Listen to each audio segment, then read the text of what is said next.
Aloha and welcome to the Grassroots Institute. All right.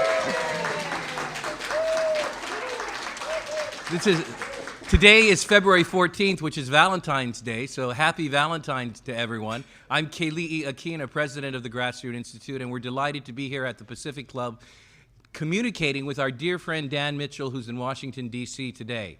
But first, let me tell you what we're going to talk about. The event today is entitled Tailspin, How to Defuse Hawaii's $88 billion time bomb. And there's a time bomb. Did you know that over the past several years, the rate of government spending in the state of Hawaii has been twice the growth of the economy? The rate of government spending has been going at twice the growth of the economy. And one of the consequences is that cost of living has skyrocketed here. We have record numbers of people leaving the state of Hawaii, which is a very sad thing. You've seen that documented in our program, Why Are People Leaving Hawaii? But one of the problems we have today is unfunded liabilities. And you know, if you've been following Grassroots Institute, that when it comes to our public pension program, the employee retirement system, we are currently unfunded to the tune of $14 billion. It just went up, $14 billion. That's what we owe our pensioners, and we don't have that much money. In terms of their health care, we owe them $12.2 billion, and we don't have the money for that. So we are unfunded in terms of our public liability, our liabilities for public servants to the tune of $26.2 billion. Now that may shock you, but recently the figures have come out that will allow us to calculate exactly how much unfunded liability there is in other areas of government. When it comes to infrastructure, we owe $47.2 billion over the next 30 years to which we are committed and which we must spend, but we don't have it. Add other costs. I'm going to give you a figure now, which is the basis for today's presentation. Our state government in Hawaii currently owes, for the next 30 years, $88 billion that we do not have. Can you imagine that? The cost of government is extraordinary. And it raises several questions, like what should happen if there's a dip in the stock market that's very significant? What if we see something happen that we've seen in recent long-term recessions?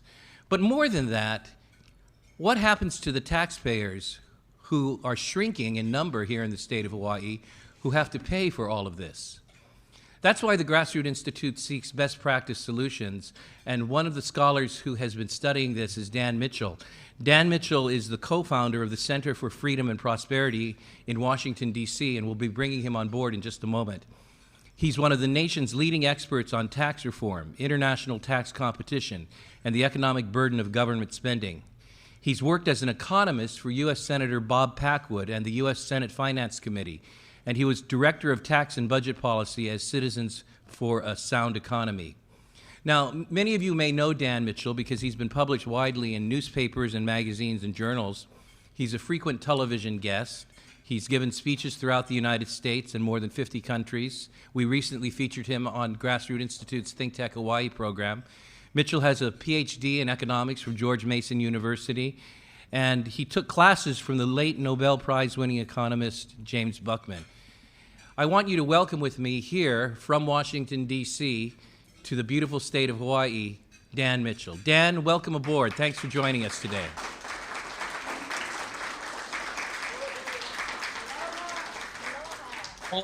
Dan, aloha. Tell us a little bit about where you're sitting today and what the weather is like there in Washington, D.C. Well, I wish I was out there because the weather here is probably about 35 degrees. So it's cold, but at least it's not raining, which it was all week. But, you know, the Hawaii weather must be much nicer. Well, I want to thank you for accommodating us today with the teleconference, and I'm documenting in front of everybody that we owe you a trip to Hawaii. How does that sound, Dan? All right, I'm looking forward to it. Very good. Maybe what we'll do is we'll bring you back to sit down with our governor and our legislature and do a seminar or a consultation. Sound good? All right, I'm game. You know, Dan, tell us just at the outset, before we get into your presentation, a little bit about your background and how it is that you have the expertise to address the problem that we're facing in Hawaii of unfunded liabilities. Well, for the last 35 years, I've been working on fiscal policy issues, mostly at the national level in Washington, but also dealing with many states and several dozen foreign countries. And what I have found is that the problems you describe in Hawaii are very widely shared by all sorts of jurisdictions all over the world. The real challenge is not so much red ink. That's sort of the symptom of the problem. The real problem is that politicians, for years and years and years, will let government grow faster than the private sector, and that inevitably produces a very bad outcome. And so the solution, as I'll talk about, is simply to reverse that bad trend line. Well, that sounds good, and it's a simple solution, but I'm sure you got some other detail with that. And I like the fact that you mentioned that at the heart of the problem is that government spending is faster than economic growth. I'm going to give you the next 25 to 30 minutes, Dan, and you can give your presentation, and then we're going to invite the audience to come up and ask questions and interact with you. How does that sound? Sound good, Dan? Great to me. Okay, take it away. All right, let me pull my presentation up onto the screen here. Nice set of books behind you. Yes, most of them haven't been read yet, unfortunately. Okay, here we are. Right. We see your presentation. Go ahead.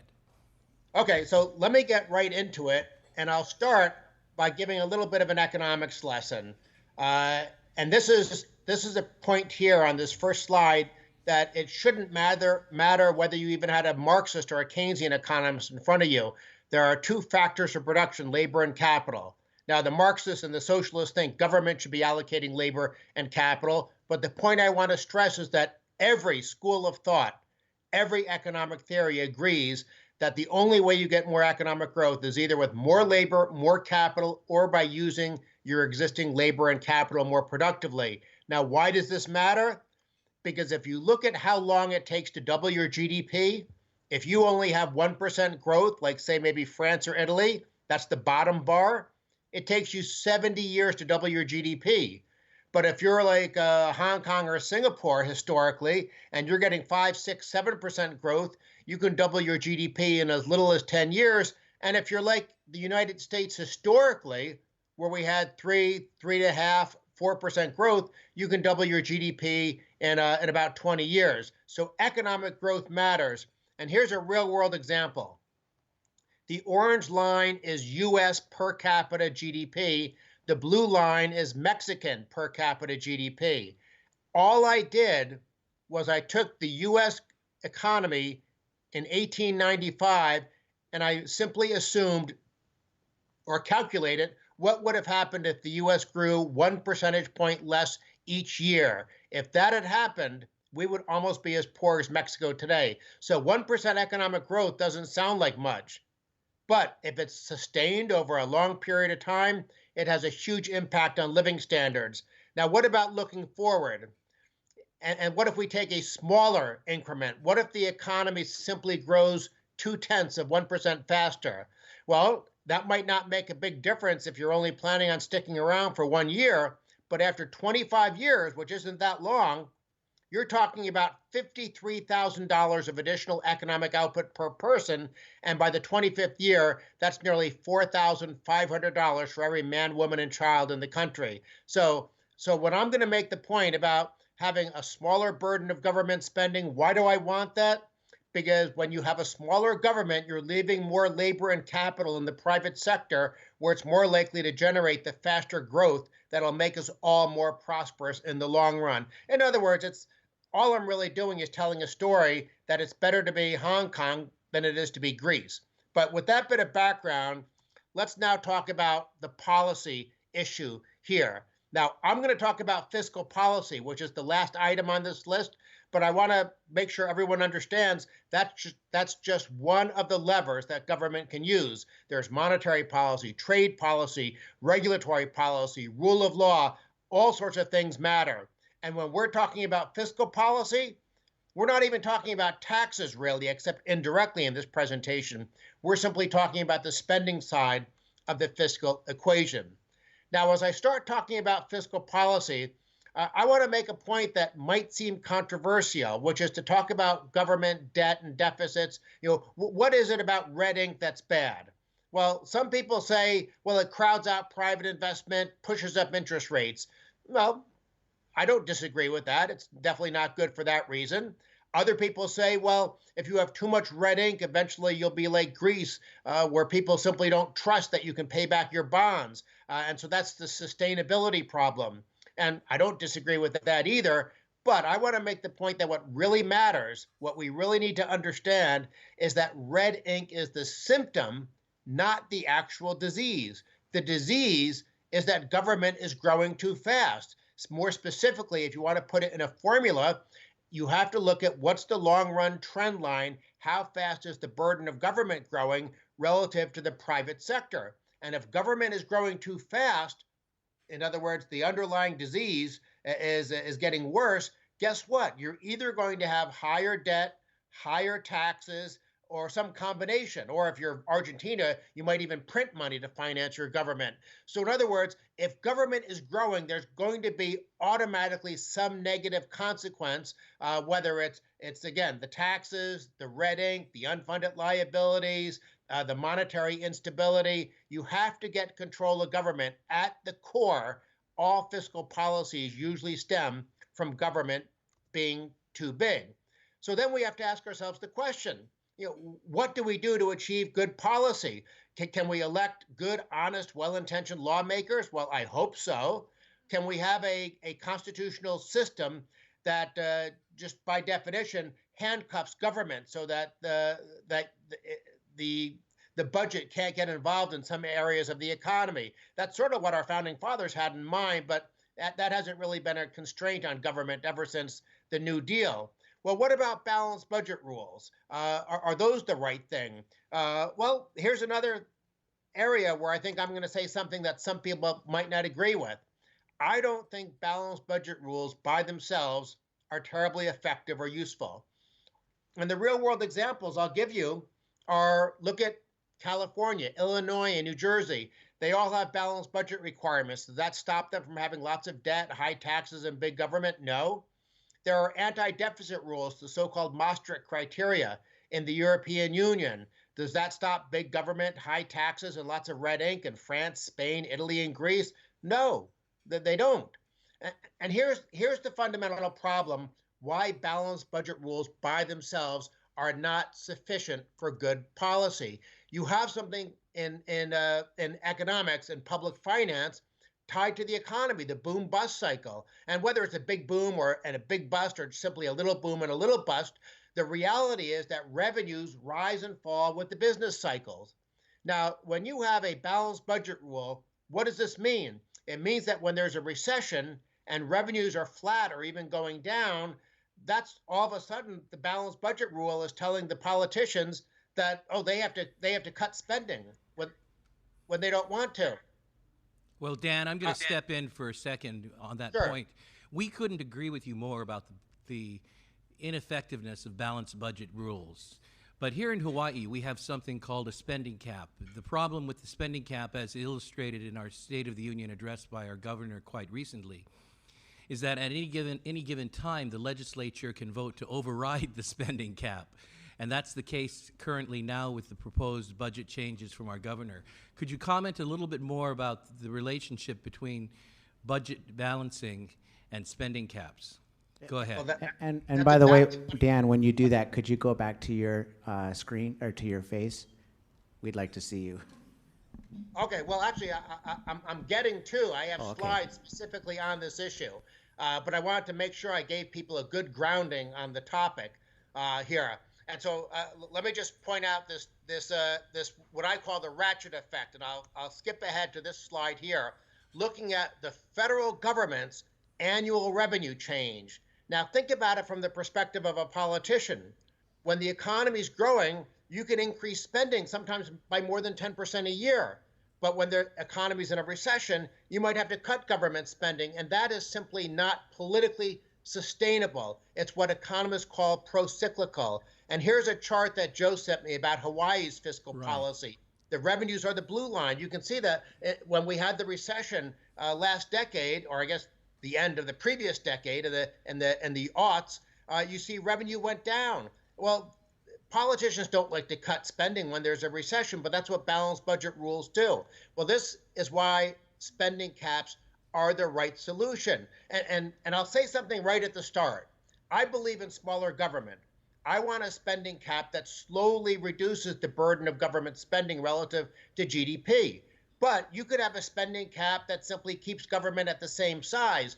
The problem that Hawaii has, the problem we have in Washington, the problem in so many places around the world is that governments are growing faster than the private economy. So whether or not your goal is to simply keep things where they are now, or whether your goal is to shrink government, a spending cap does the job. It's just a question of where you set it. And I call this my golden rule.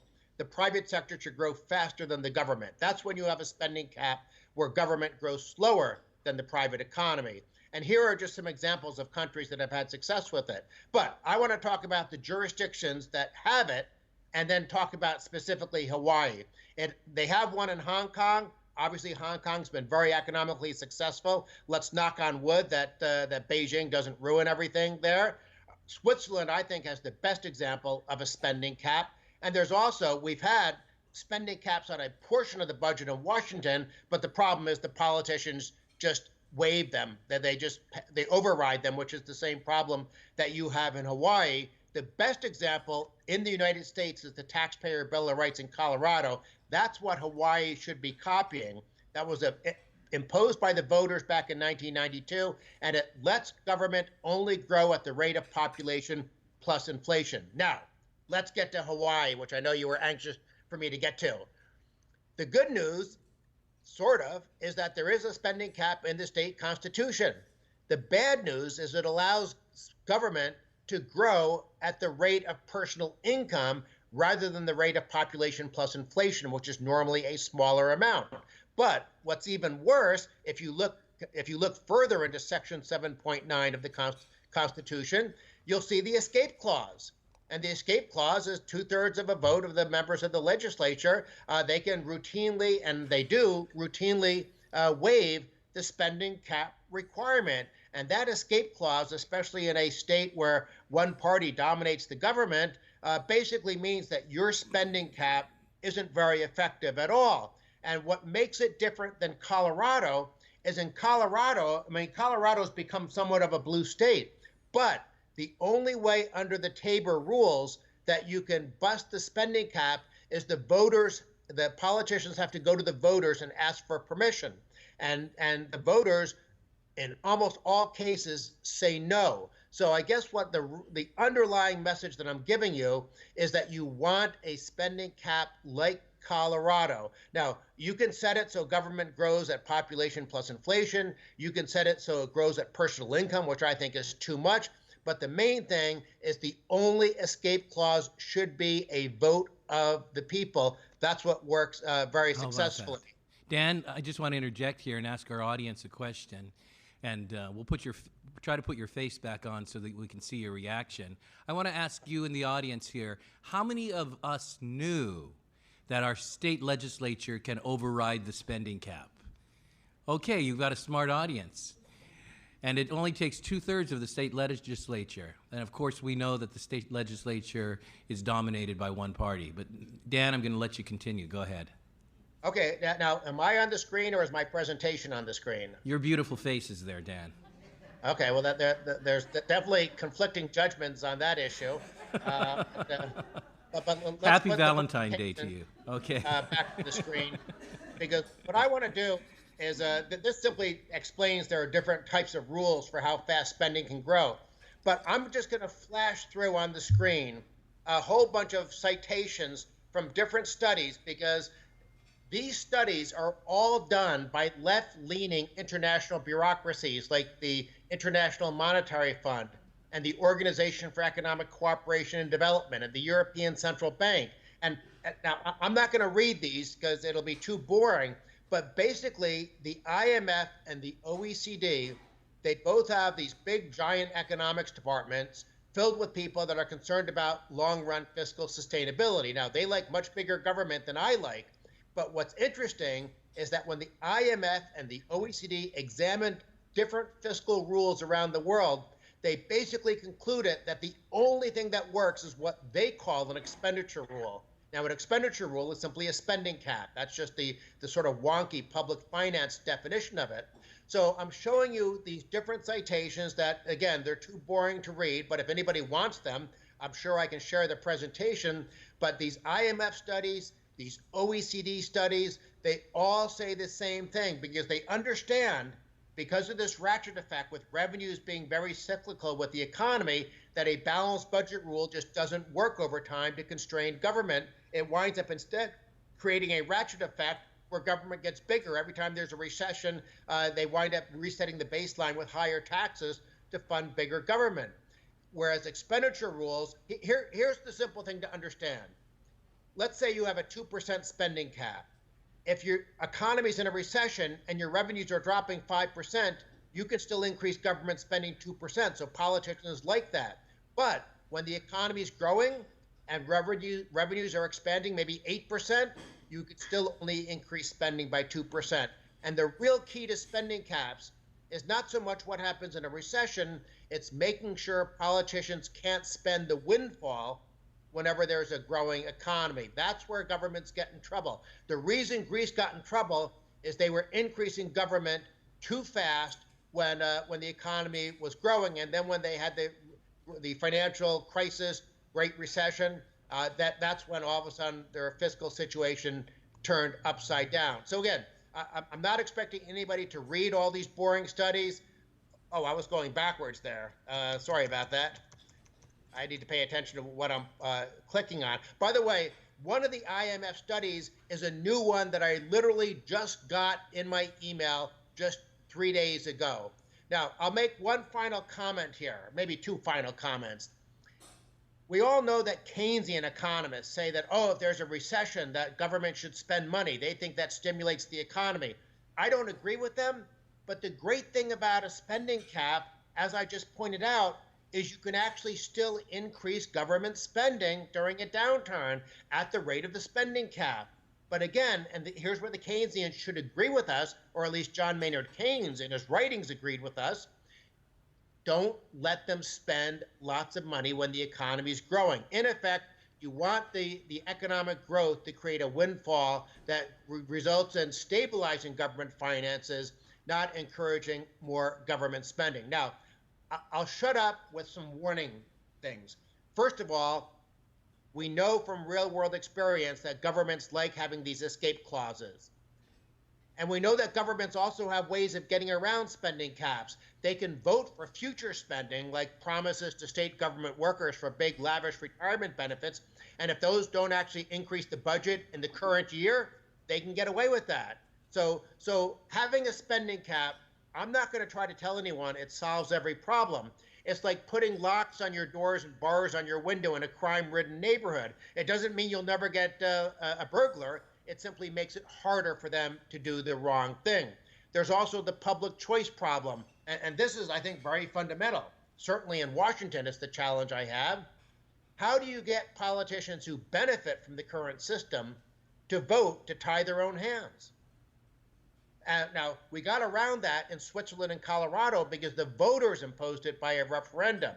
Another problem is, what about local and regional governments? In Switzerland and Colorado, the spending caps, for the most part, apply to local governments. And then, of course, there's another issue, which is, does a spending cap apply to all types of spending?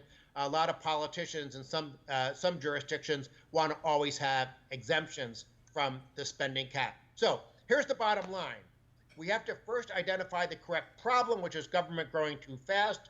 Second, we have to come up with a solution to bend the cost curve of government down. That's the spending cap. But of course, our fundamental challenge is, how do we get the politicians to do it? Thank you. Give a big hand to Dan Mitchell. That's great.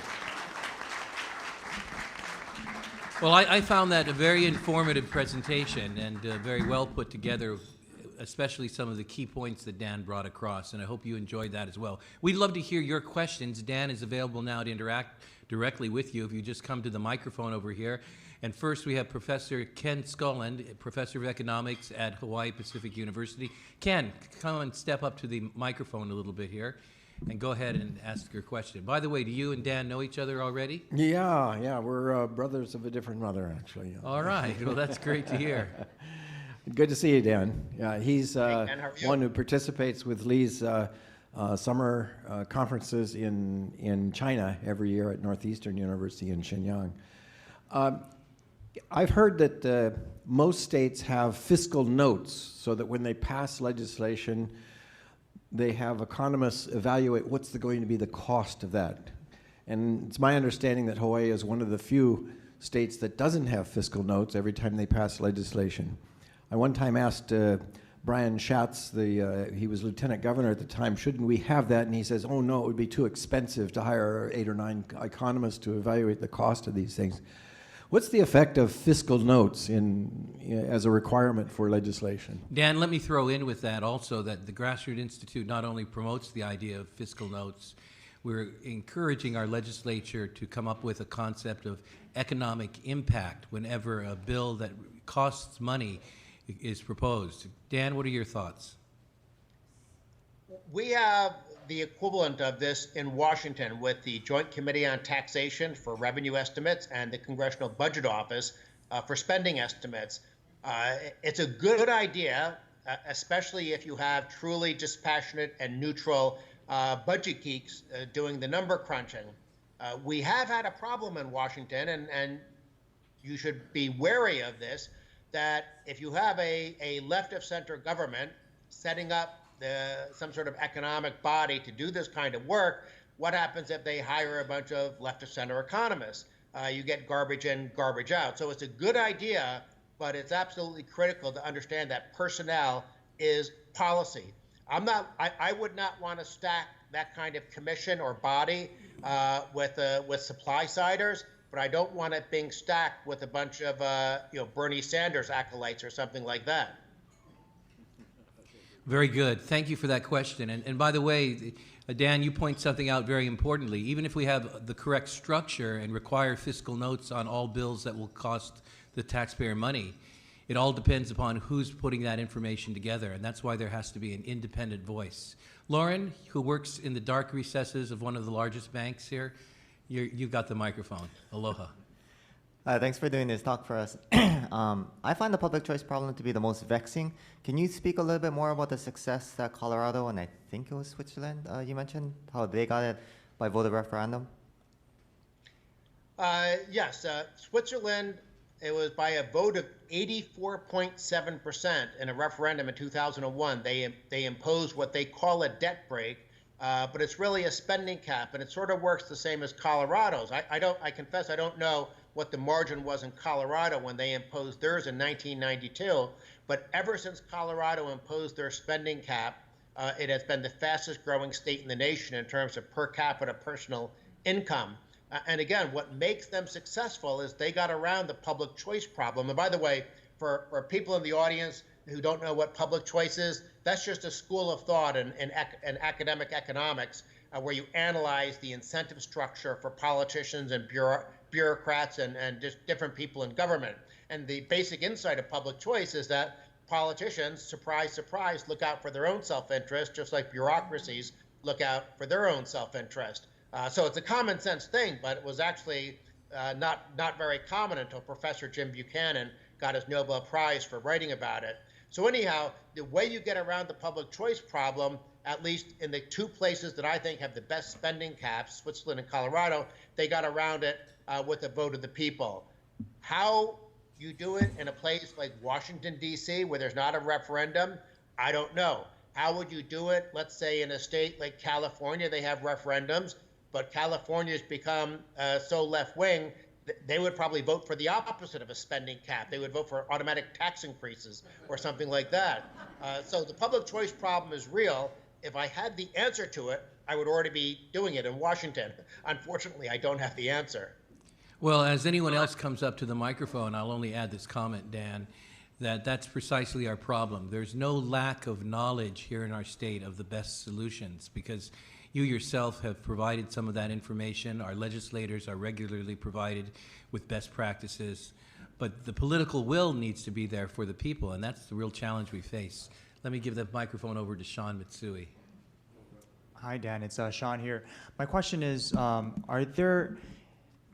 your mind, are there any exceptions to busting out of the spending cap during a time of emergency or crises? And if so, how would you set up, properly structure a proper spending cap? Well, I got this question from Maui 2 days ago, and I confess I should have looked up the answer because I imagine there must be some sort of escape clause in the Swiss debt break, but I don't know what it is. I mean, what would happen if, say, Germany and Italy and France all wanted to invade? I assume the Swiss government would have the flexibility to do a big military mobilization and expenditures, but that's a question where I have to dig up the answer on that. But since I have the floor for a minute, let me say something in response to what was to the issue of we have the expertise, but how do we get the lawmakers to do it? One of the reasons I cited all those OECD and IMF studies is because the IMF and the OECD are not my friends. They are not small government advocates. Instead, they simply are budget geeks. And I think that if there are well-intentioned, honest people on the left in Hawaii, if we show them these studies from the IMF and the OECD and say, look, this was not something that was dreamed up by a bunch of libertarians and small government conservatives. Here are left-leaning international bureaucracies where you have big, giant economics departments crunching all sorts of numbers, and they are the ones who also agree on spending caps. So it's not an issue that a honest, reasonable person on the left should disagree with it. Very good, Dan. And I think that's the hope we have at the Grassroots Institute, that good research, good data can make a difference. And there's somebody who's helping us with that, one of our scholars, Professor of Political Economy at the University of Hawaii, Kate Joe. Kate, you have a question? I was told there is a kind of a safety net from the government for the emergency, like money set aside. But when this money set aside, when emergency occurred, sometimes the government already finished using the money. So I was thinking about, Rainy day funds. Rainy day funds. So I will not try to make a bad decision into a good one. In DC, maybe you can help us. Because right now, I got a lot of report from China about this terrible virus in my hometown, Wuhan, okay? And a lot of people, including myself, donate a lot of money to the Red Cross. And the Red Cross received close to $5 billion. They have not finished using them because they don't have a volunteer to help them to put money where the real need is. So they give money back to the government. So right now, be great, you're in DC, advocate a thing to encouraging, private donation and private initiative, both from the company and from the individual, and matching. If you're doing that, the government can match it as an emergency fund. And because I'm thinking about in Hawaii was right now is one of the 7 cities in the United States can receive foreigners. And I think that pretty soon we're going to face a crisis. Are we going to use government money to quarantine a lot of people? Where are the facilities? How can we do that?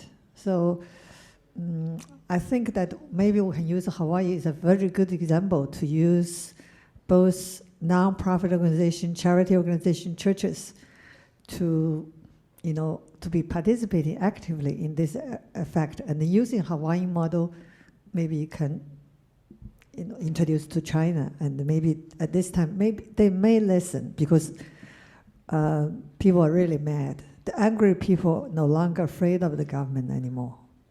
Thank you. Kate, thank you very much. Dan, any comments you have?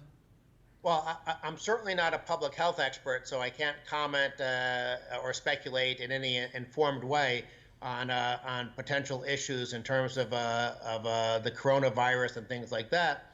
But I guess this does come back to the notion that, if there is a genuine emergency, then and this is a challenge. If there's a genuine emergency, some sort of escape clause is probably desirable. Now, in the state of Colorado, if there's a sudden emergency, how quickly can you put something on the ballot to get around it? So I'll be the first one to confess we don't necessarily have great answers to every single issue here. But one thing we know for sure, the status quo is a recipe for gradual economic decline, gradual loss of competitiveness, a exodus of young people from the state, an ever-rising tax burden. So we know in a very concrete terms, if we leave the status quo, bad things will happen.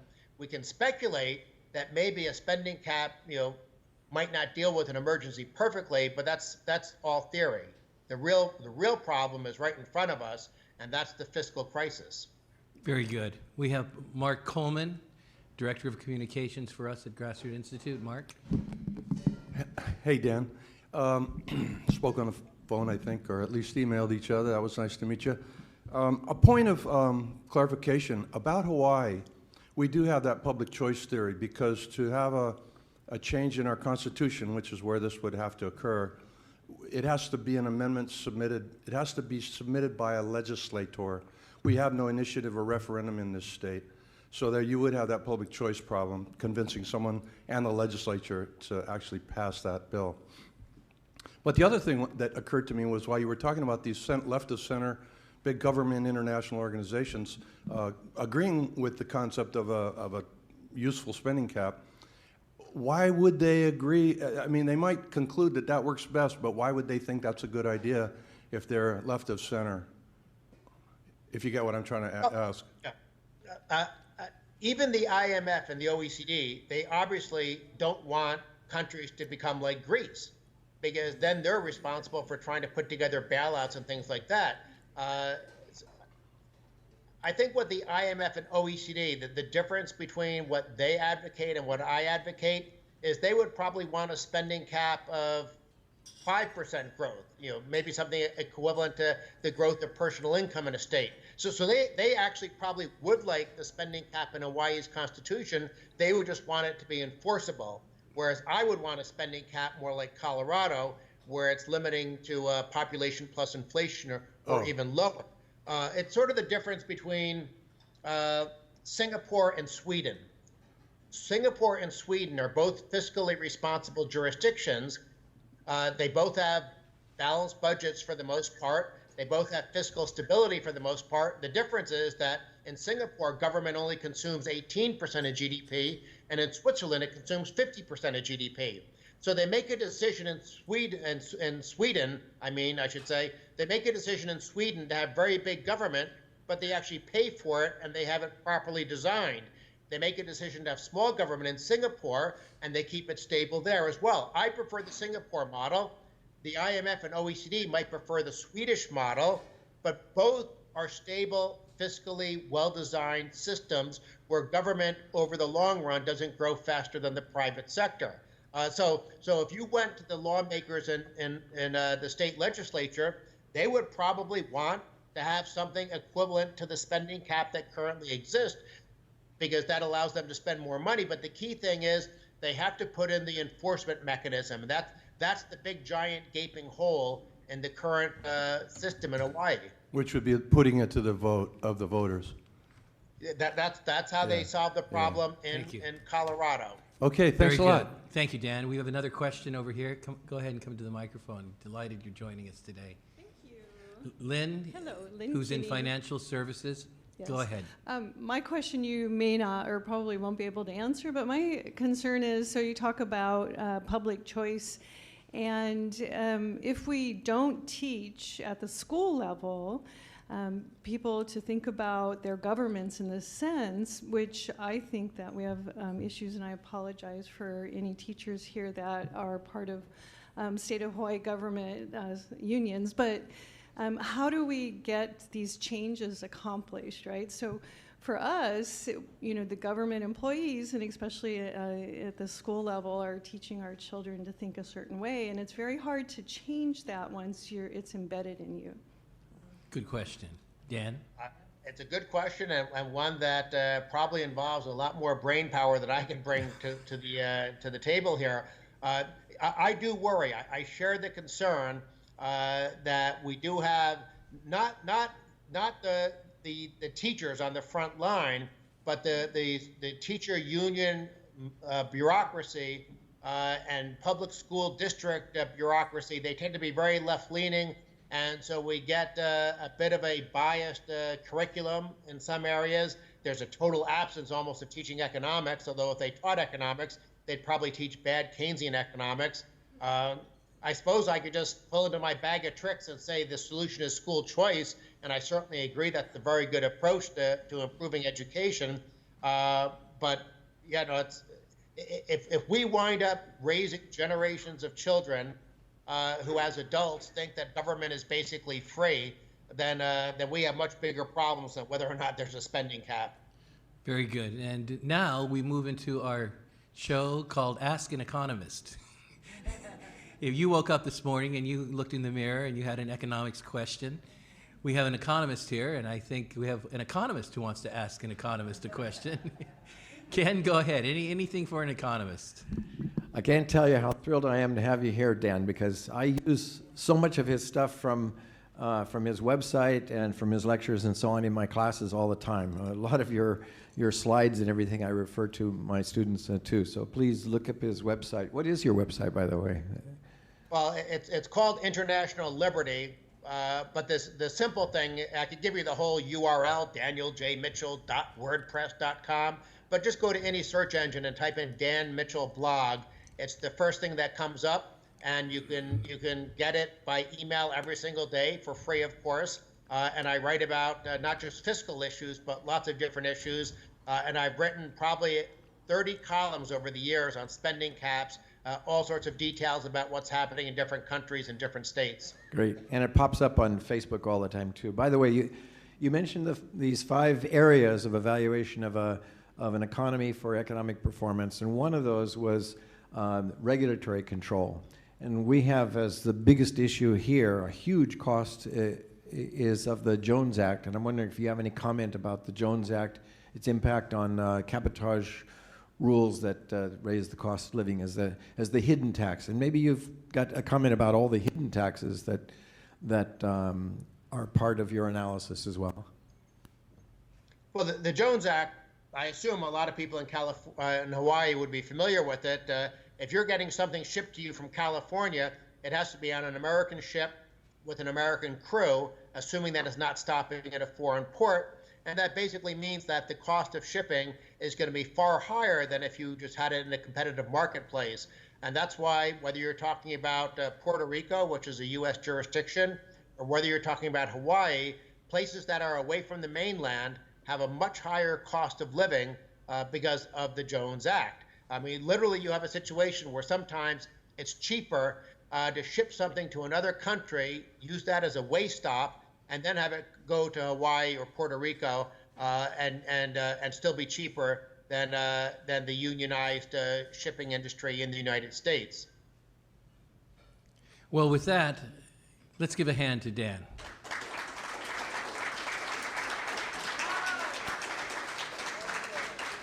And if you liked what Dan said today, remember, just Google Dan Mitchell blog, and he writes something in his blog every day, something so that you can grow in your economics knowledge. I'm just delighted. Dan, one of my biggest takeaways today is very simple, and the simpler it is, the more profound it is. We have got to stop government spending to bring it down to a reasonable level. That's something that we've just got to do. You did your part and brought to us the best practice based on research. Now we've got to go out and do our part and tell our public officials this is what to do. Dan, thanks again. We'll give you another big hand and say aloha. Bye-bye.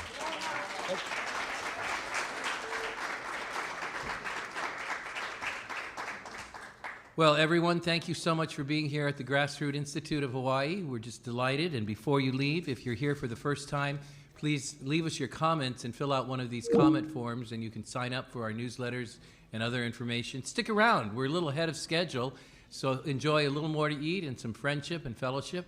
Aloha. Aloha. Happy Valentine's Day.